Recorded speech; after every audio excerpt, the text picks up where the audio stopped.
అందరికీ నమస్కారం అండి. నా పేరు కృష్ణదీప్తి. ఈరోజు నా నీవే నేనే నవల 7వ భాగాన్ని చదువుతున్నాను. మోహన చటుక్కున శ్రీకాంత్ ఒళ్ళో నుంచి దిగిపోయేసరికి శ్రీకాంత్కి ఒళ్ళు మండిపోయింది. కారణమైన మనోజ్ పైన ఎక్కడలేని కోపం వచ్చింది. కోపంగా ఏదో అందం అనుకుని చూసినటువంటి శ్రీకాంత్కి మనోజ్ వెనకాల ఉన్న తల్లి, తండ్రి, అక్క, బావ కనిపించారు.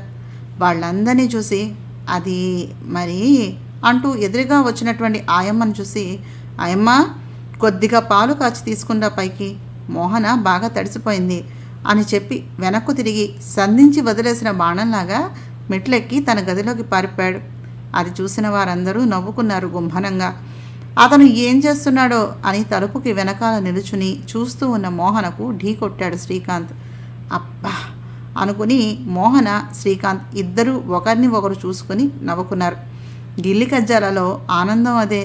మొగుడు పెళ్ళాల మధ్య అనురాగానికి నాంది, పునాది ఈ చిలిపి తగాదాలే. తానే నేనై, నేనే తానై ఉన్నప్పుడు ఒకరికి బలం, ఇద్దరికీ బలం. ఒకరిలో లోపం, ఇద్దరికీ లోపమే. కానీ వారిద్దరూ ఒకటి. వారిద్దరి జగత్తు ఒకటి. ఎన్ని కష్టాలు వచ్చినా, ఎన్ని నష్టాలు వచ్చినా, ఎన్ని సుఖాలలో తేలినా, ఎన్ని కలహాలలో మగ్గినా, వారిద్దరి మధ్యన ఎంతమంది వచ్చినా తుదకు వారిద్దరూ ఒకటి. వారి ఆనందం ఒకటి. ఆ ఆనందం తెలిసిన వారికి ఊటీ, కొడైకెనాలు, హనీమూన్లు, నందనవనాలు అవసరమే లేదు. ప్రేమయాత్రలకు బృందావనము, నందనవనము ఏలనో అన్యోన్యంగా దంపతులుంటే భువికి స్వర్గమే దిగిరాదా అన్నాడు ఒక కవి. ఏమి చేసి రాధకృష్ణుని ప్రేయసైంది? ఏమి చేసి అరుంధతి వశిష్ఠునిలో లీనమైపోయింది? అదే ఆత్మార్పణ. అది ఒకరికి మరొకరు చేసుకున్న దంపతుల జీవితమే నందనవనం అంటే. ఒకరి సమక్షంలో మరొకరికి కనబడేది స్వర్గమే. అటువంటి వారి సంసారం కన్నుల పండుగ. అటువంటి వారి జీవితంలో ప్రతిరేయి వేసేది ఒక అందమైన అల్లిక. మన భారతీయత తెలిపింది ఇటువంటి సంసారాల గురించే. ఆ సంసారంలో డబ్బు నీడలేదు. ఆ సంసారంలో ఉన్నది తృప్తి, సుఖం, ఆత్మార్పణ, నా అనే ఒక భావన. శ్రీకాంత్ మోహనాల మధ్యన కాలం ఆ రేయి చల్లగా గడిచిపోయింది, చాప కింద నీరులా. అసలు సమయం తెలియలేదు. రాత్రి నిద్రపోయే ముందు సేద తీరుతూ శ్రీకాంత్ గుండెల మీద వాలిపోయింది మోహన.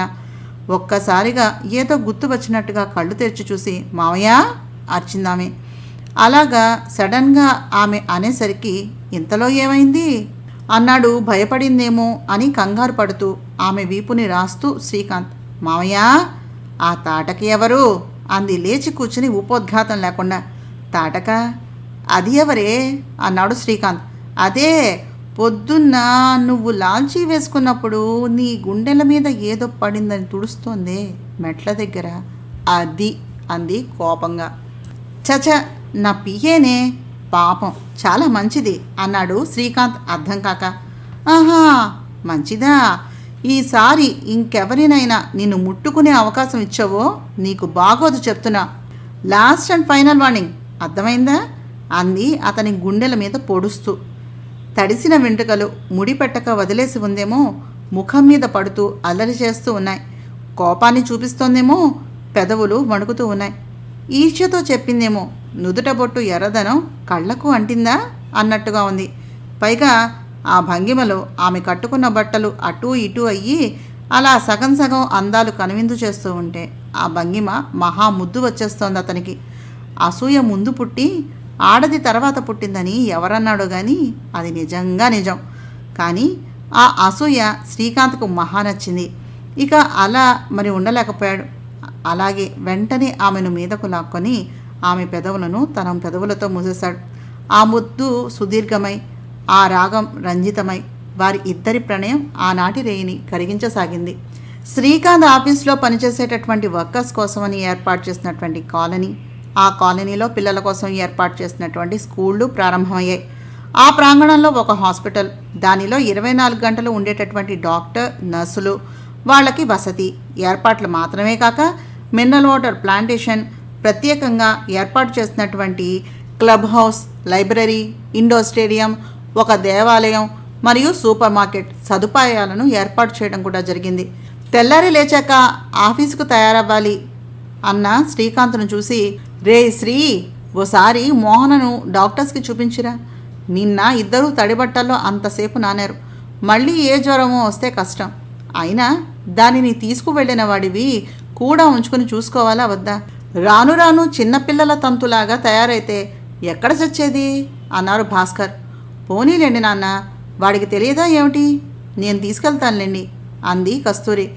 ఆ సంసారం చేస్తున్నది నువ్వా వాడా అని కస్తూరికి బదులిచ్చి, వినిపించిందా లేదా అని అడిగారు శ్రీకాంత్ని భాస్కర్ గారు. వాడికి నాకు అందరికీ వినిపించింది. పెద్ద మీరు నన్ను చూపించేశారు, వాడు దాన్ని చూపిస్తాడు అంది కొడుకు కోసం అర్జెంటుగా అడ్డం పడిపోతూ జానకమ్మ. మధ్యలో నీగోలేమిటే? నేనేదో వాడికి వాడి పెళ్ళం గురించి జాగ్రత్త చెప్తున్నాను. హుష్ అనుకునే లోపల ఉన్నానంటూ పడిపోతే ఎక్కడ చచ్చేది? అన్నింటికీ అడ్డం. ఏవైనా అంటే మోకాళ్ళ నొప్పులు అంటావు. ఎందుకు అడ్డం పడతావో తెలీదు అన్నాడు ఆయన భార్య వైపు తిరిగి చూస్తూ. అక్కడ మారిన వ్యవహారాన్ని చూసి బ్రేక్ఫాస్ట్ చేస్తున్న వాడల్లా ప్లేట్లోకి వంగి నవ్వు ముఖాన్ని దాచుకున్నాడు శ్రీకాంత్. అక్కడే ఉన్న కస్తూరి భర్త నారాయణ భార్య వంక చూసి కన్ను గీటాడు. చూసావా అన్నట్టు. కస్తూరి పెదవి కొరికి వచ్చే నవ్వును అదిమి పెట్టుకుంది. మనోజ్ మాత్రం ఆ సీను మళ్ళీ మర్చిపోకుండా తన ఫోన్లో బంధిస్తూ ఉన్నాడు. మహాలావు నేను అడ్డం పడితే ఆగిపోయే మనిషి పుట్టుకొచ్చేశారు. ఏంటి ఉష్ అనేలోపు ఊడిపడుతున్నానా? అమ్మో ఎన్ని మాటలు అంటున్నారు. అనండి, మా అమ్మా నాన్న లేరనేగా మీకు ఇంతలోకి అయిపోయాను అంది ఆవిడ అర్జెంటుగా నెత్తి మీద ఉన్న కుండకి కన్నం పెట్టేస్తూ.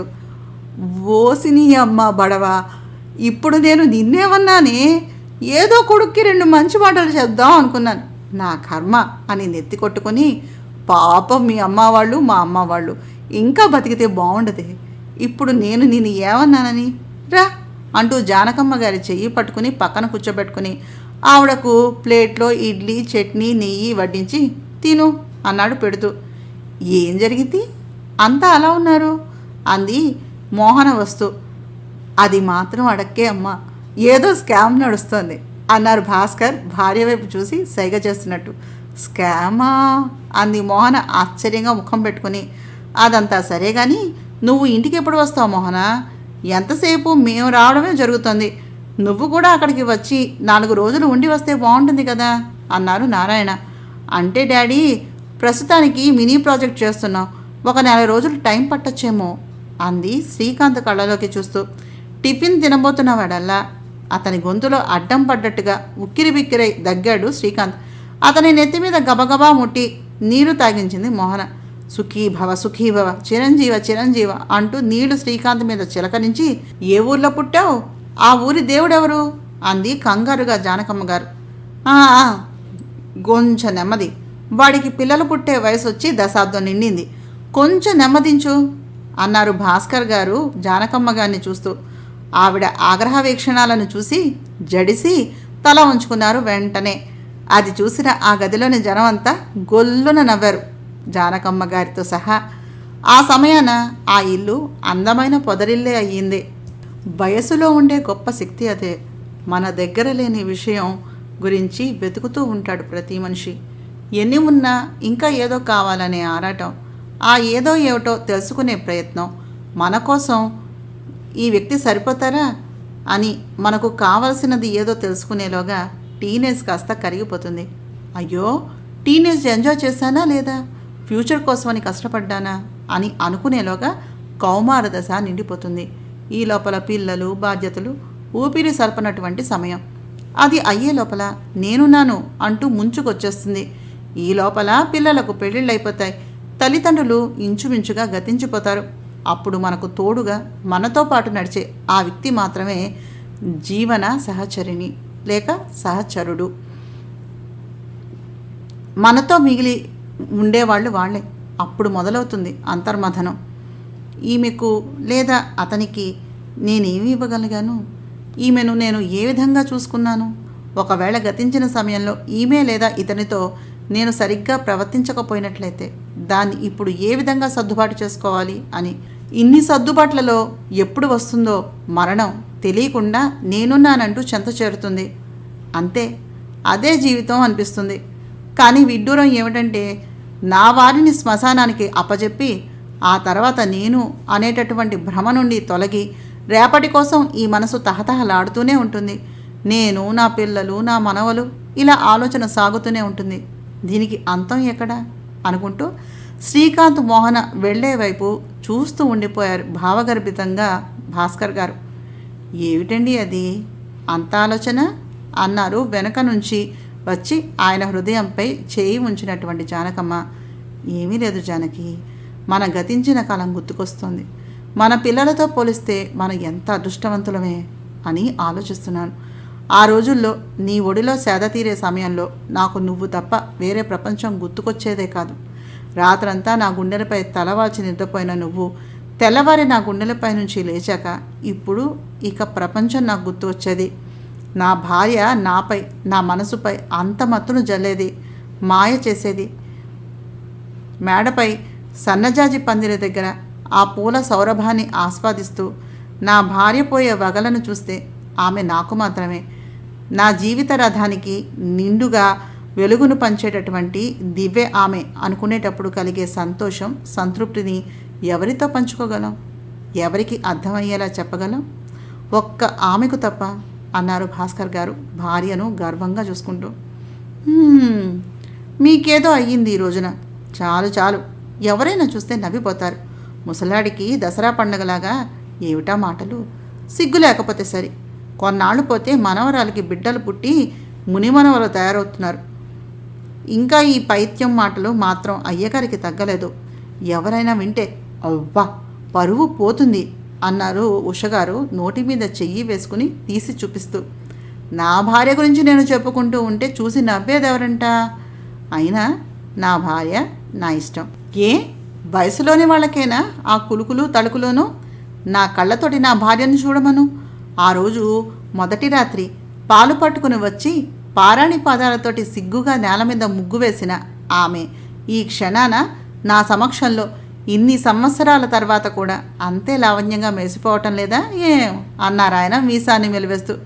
చిచ్చి, ముసలోడు అందరిలోనూ పరువు తీస్తే కానీ ఊరుకునేలా లేడు అనుకుంటూ అక్కడి నుంచి సిగ్గుగా తొలగిపోయిందామె. ఆమె అభినయించిన చిరాకు అసలు చిరాకు కాదని, ఆయన మాటలకు ఆమెకు వచ్చినటువంటి సిగ్గు అని ఇన్నేళ్ల సంసార జీవితంలో తెలుసుకోలేని పసికందు ఏమీ కాదాయన నవ్వుకుంటూ, ఈ ముసలిదానికి ఇంత వయసు వచ్చినా ఇన్ని సంవత్సరాల కాపురం ఆయనతో సాగించిన ఇంకా సిగ్గు చెవడనే లేదు అనుకుని తనలో తాను నవ్వుకున్నారాయన. మన్నాడు కొంచెం పెందరాళే లేచి తన పుట్టింటికి వెళ్ళడం కోసమని తయారు కావటం మొదలుపెట్టింది మోహన. ఆమె స్నానం చేసి వచ్చేసరికి తాను కూడా లేచి బాల్కనీలో కూర్చుని ఏదో సీరియస్గా ఆలోచిస్తూ కనిపించాడు శ్రీకాంత్. ఏంటి మావయ్య, ఏంటి ఆలోచిస్తున్నావు అంది మోహన. ఏమీ లేదు, ఉన్నట్టుండి నువ్వు పూల్లో ఎలా పడిపోయావు మోహన అడిగాడు శ్రీకాంత్ సీరియస్గా. అప్పటిదాకా బాగానే ఉన్నావుగా?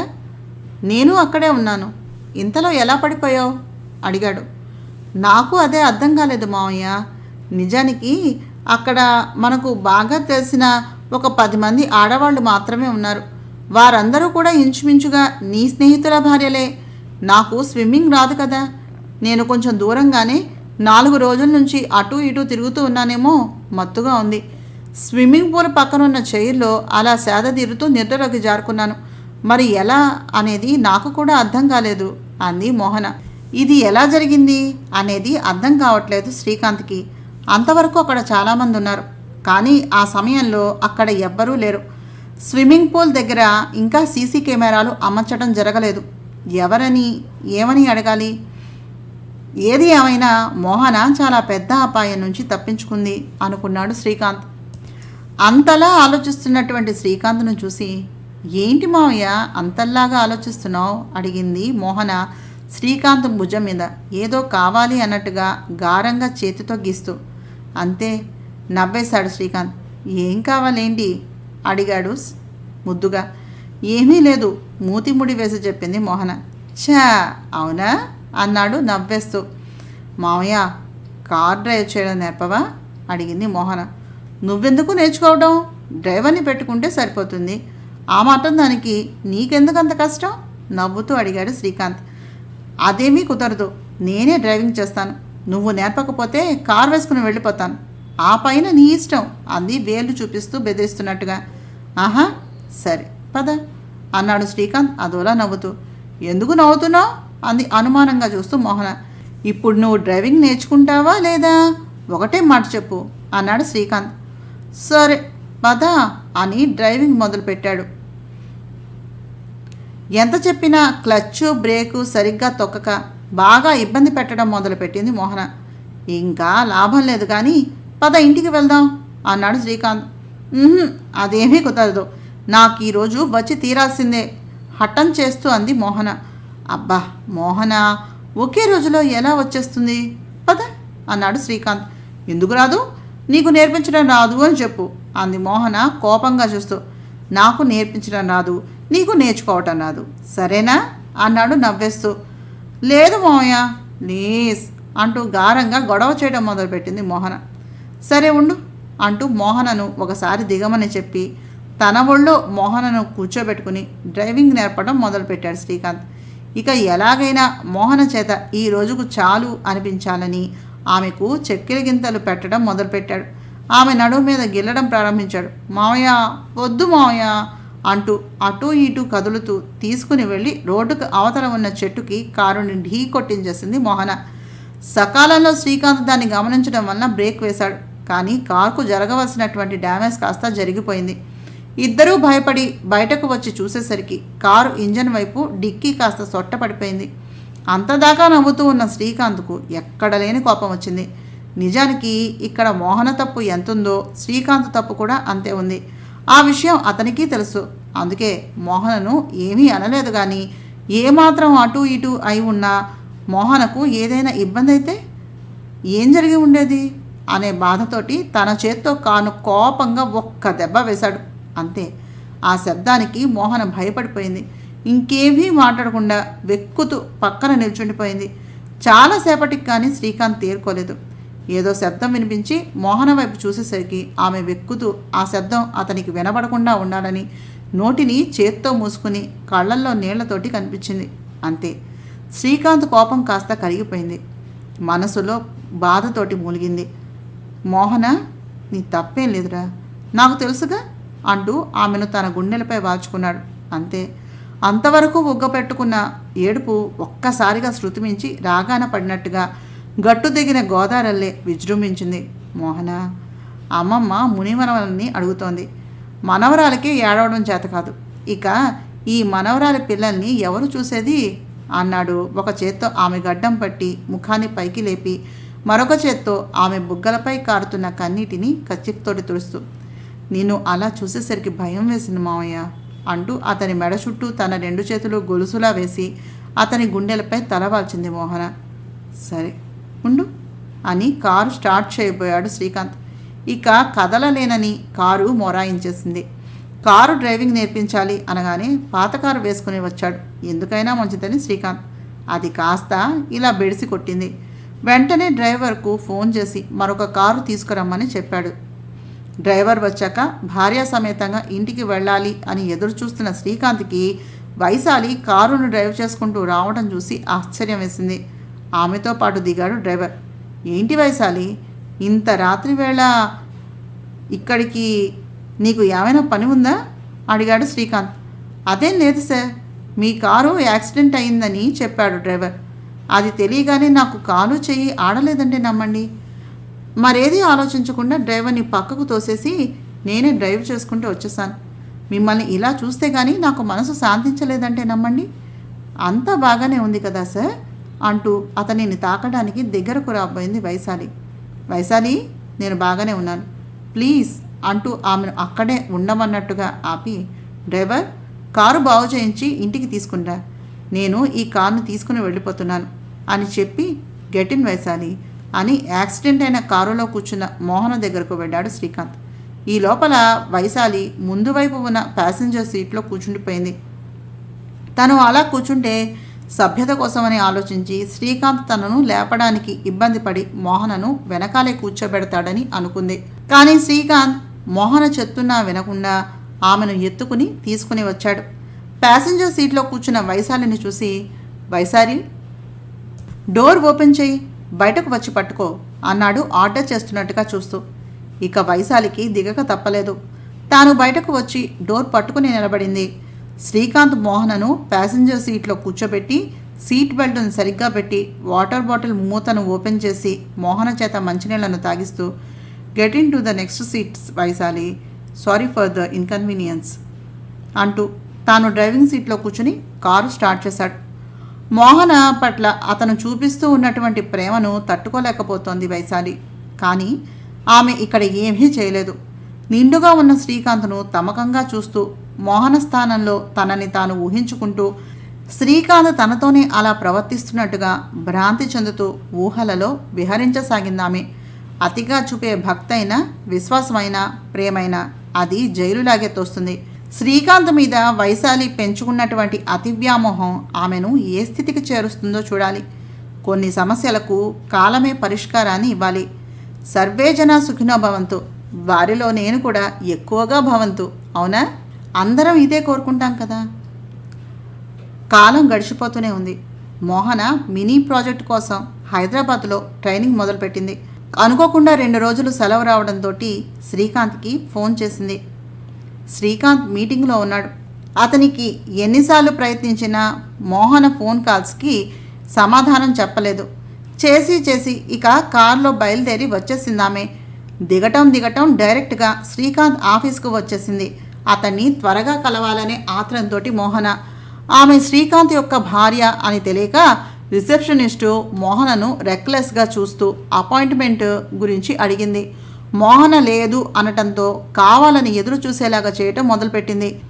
మోహన ఎవరో తెలిసి, ఆమె వచ్చిన విషయం తెలిసి కూడా వైశాలి మోహనను లోపలికి రాకుండా బయటే ఉంచేలాగా చేయిస్తూ ఆమె కూడా బయటకు రాకుండా ఉండిపోయింది. తను కనిపిస్తే మోహన ఎవరో తెలియజేసి తప్పకుండా ఆఫీసులోకి తీసుకుని వెళ్లాలనే ఉద్దేశంతో మీటింగ్ ముగించుకుని బయటకు వచ్చినటువంటి శ్రీకాంత్ తన క్యాబిన్లో ఉన్న ఫోన్లో మోహన చేసినటువంటి మిస్డ్ కాల్స్, ఆమె మెసేజెస్ చూసి ఆమెకు కాల్ చేశాడు.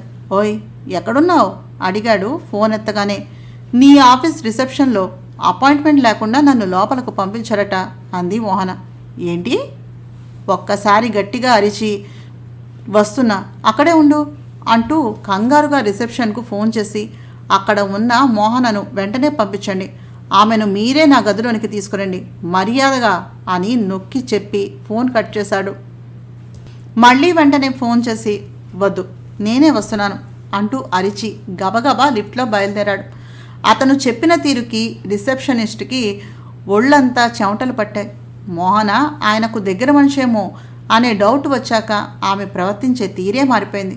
మేడం, సార్ వచ్చి మిమ్మల్ని పైకి తీసుకుని వెళ్తానని చెప్పారు, కొంచెంసేపు కూర్చోండి ప్లీజ్ అంది ఆమె వినయంగా. అంతలా ఆమె ప్రవర్తనలో వచ్చినటువంటి మార్పును చూసి నవ్వుకుంది మోహన. అంతదాకా ఆమెను బయటే నిలబెట్టి తన ప్రతీకారం చెల్లింది అనుకున్నటువంటి వైశాలి ముఖం నల్లగా మాడిపోయింది. అరే మేడం, మీరా వచ్చి ఎంతసేపు అయింది అని అడిగింది అప్పుడే మోహనను చూసినట్టుగా వైశాలి. శ్రీకాంత్ రావటం చూసిన మోహన ఆమెను చూసి చూడనట్టుగా నవ్వేసి శ్రీకాంత్ దగ్గరగా వెళ్ళిపోయింది. మోహనను చూసిన వెంటనే శ్రీకాంత్ ముఖంలో ఆనందం ఒక్కసారిగా తళుక్కున మెరిసింది. అంతవరకు ఉన్నటువంటి టెన్షన్ కాస్త పారిపోయింది. చిటపటలాడుతున్నటువంటి ముఖం ఒక్కసారిగా గుప్పుమంది. ఆనందంతో మోహీ అంటూ ఆమెకు ఎదురుగా వెళ్ళి పక్కనే రిసెప్షనిస్ట్ ఉండటంతో ఆమె చెయ్యి పట్టుకుని నొక్కి తన వెంట చాంబర్లోనికి తీసుకుని వెళ్ళిపోయాడు. చైర్లో కూర్చోబెట్టి రిసెప్షనిస్టుకు వార్నింగ్ ఇచ్చి పంపేసి వైశాలికి ఫోన్ చేసి ఆ రోజు మీటింగ్స్ అన్నీ క్యాన్సిల్ చేయించి ఎవరిని తన రూమ్కి పంపవద్దని చెప్పి మోహనను కౌగిలించుకున్నాడు శ్రీకాంత్. ఏమిటి మావయ్య ఈ హడావిడి? నేను వెళ్ళి నెల అయ్యింది అంది నవ్వుతూ మోహన. ఆ సీట్లో కాదు మోహన అంటూ ఆమెను చేతుల్లోకి ఎత్తేసి పక్కనే ఉన్నటువంటి తన రెస్ట్ రూమ్లోనికి తీసుకుని వెళ్ళి అక్కడ ఉన్న బెడ్ మీద మోహనను జాగ్రత్తగా వాల్చి తాను కూడా ఆమె ఒడిలో వాలిపోయాడు. అలా ఆమె ఒడిలో తలపెట్టి కాసేపు సేద తీరుతూ ఉండిపోయి మెల్లగా తలపైకెత్తి ఆమె కళ్ళ వైపు చూశాడు. అంతసేపు ఆమె అతని తల నిమురుతూ ఉండిపోయింది.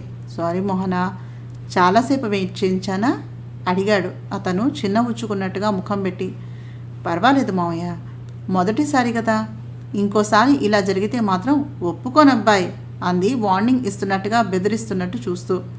నవ్వేసి, అలాగే, ఇక మీదట ఇటువంటి తప్పు జరగదు అంటూ వైశాలికి ఫోన్ చేసి ఆఫీసు స్టాఫ్ అందరినీ ఉండమని, మీటింగ్ హాల్లోనికి అరగంటలో రమ్మనమని చెప్పి మోహనను బాత్రూంలోనికి తోసి రెడీ అవ్వమని చెప్పి తాను బయటకు వెళ్ళిపోయాడు.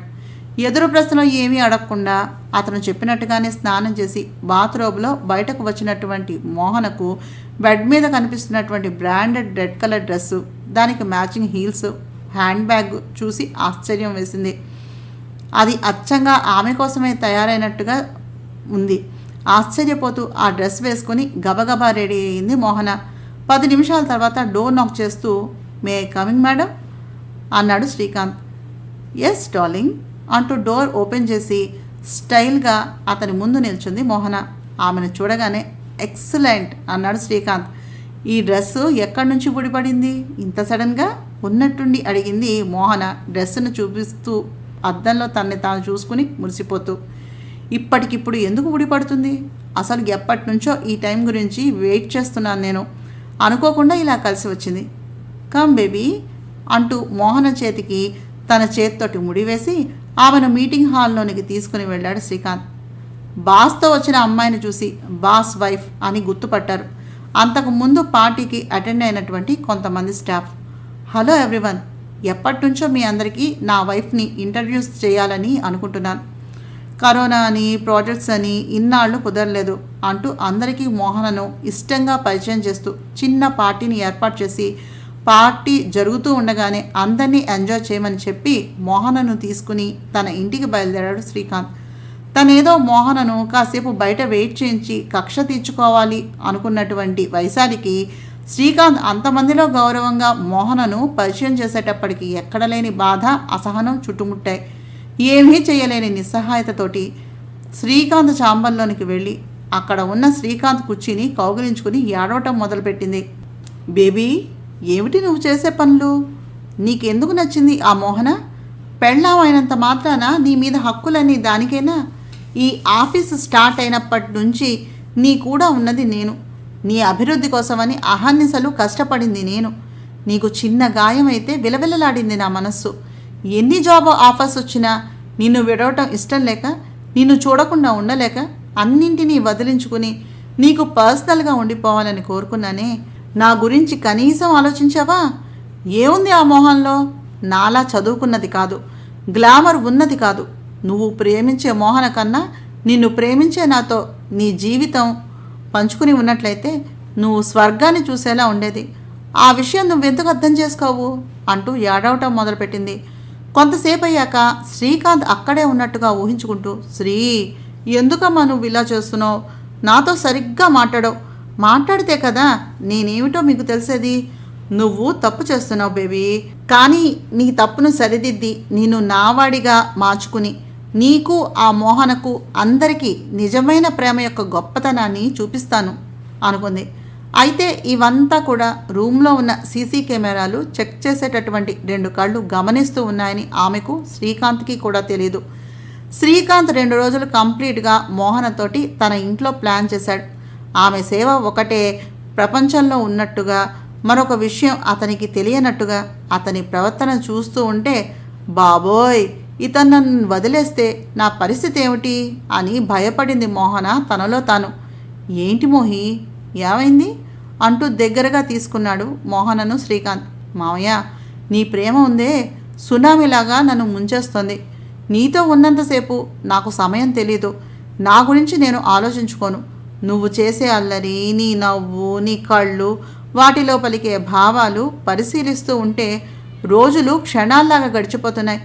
కానీ నువ్వు నా గురించి నీ దృష్టిని పక్కకు తిప్పితే నేను తట్టుకోలేను మావయ్య. ఈ గుండె ఆగిపోతుందేమో, భయం వేస్తోంది అంది అతని గుండెలపై ఒరుగుతూ మోహన. చి పిచ్చి అని మోహన తలపై తన చేత్తో ఒక్కటేసి ఆమెను ఇంకా గట్టిగా తనలోకి ఇముడ్చుకుంటున్నట్టుగా చేస్తూ కౌగిలించుకుని, మోహి, నువ్వు నా పాలిటి జగన్మోహినివే. నిన్ను చూస్తూ ఉండడానికి, నిన్ను జాగ్రత్తగా చూసుకోవడానికే నాకు ఈ జన్మ సరిపోదు.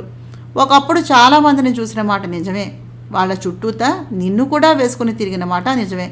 కానీ అదంతా కేవలం ఒక ఆకర్షణ.